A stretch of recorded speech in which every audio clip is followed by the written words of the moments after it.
देवावी तम नमस्सन्ति जस धम्मे सयामणि। ये प्राकृत भाषा में मंगलाचरण किया गया है, क्योंकि प्राकृत भाषा बहुत प्राचीन भाषा है। आप सभी लोग जानते हैं, काशी 4 तीर्थंकरों की जन्मभूमि है। जैन धर्म के 24 तीर्थंकरों में,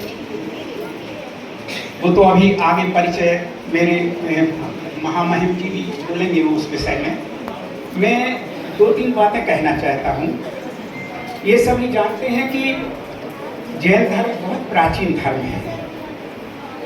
वेदों में प्रथम तीर्थंकर ऋषभदेव का बहुत उल्लेख मिलता है, और अथर्ववेद में तो इतनी बात आई है कि उसमें एक 15वां कांड है, व्रात कांड। वो व्रात कौन थे, उनका जो उल्लेख उसमें किया गया है, वो लगता है कि पूरी तरह से जैन श्रावक श्राविकाएं थे। और भी कई तरह के उल्लेख मिलते हैं।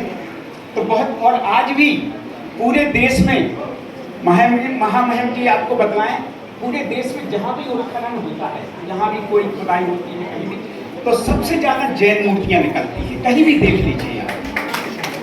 तो ये बहुत प्राचीन धर्म है, बहुत समृद्ध धर्म है। इसकी संस्कृति, इसका साहित्य, इसकी पूरी सामाजिक संरचना बहुत समृद्ध रही है आरंभ से ही। लोग पूछने लगते हैं कि जैन धर्म ने इस देश को क्या दिया। तो मैं 2-3 शब्दों में, 2-3 बातों में आपको बताऊंगा जैन धर्म ने इस देश को क्या नहीं दिया। सब कुछ दिया है।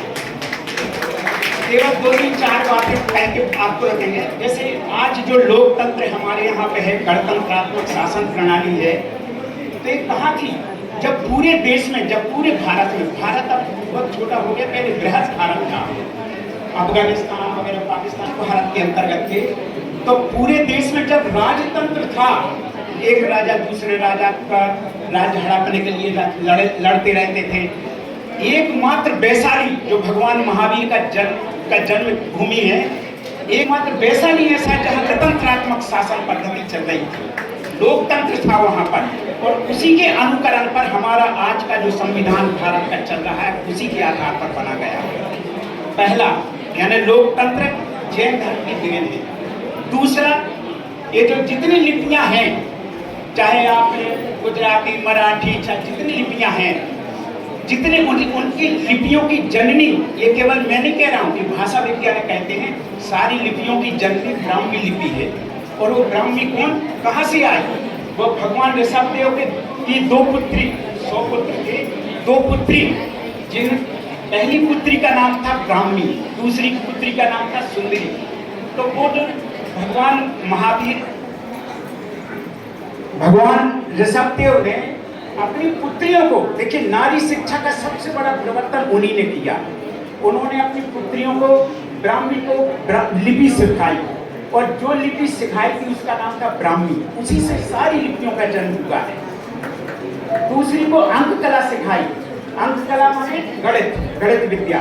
तो गणित विद्या भी उन्हीं के द्वारा प्रवर्तित हुई। इस तरह से यानी लिपियां जितनी हैं, उनका उद्भव जैन धर्म की देन है। तीसरी बात आती है भाषा। भाषा क्या है? आज जितनी भाषाएं हैं चल रही हैं पूरे देश में, उनका मूल उद्गम प्राकृत भाषा है।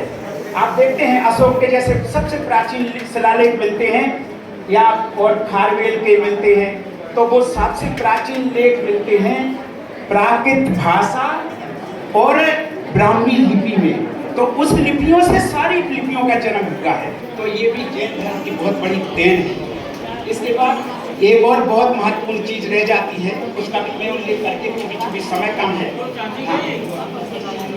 तो मैं ये बतला रहा हूँ, ये भारत नामकरण है।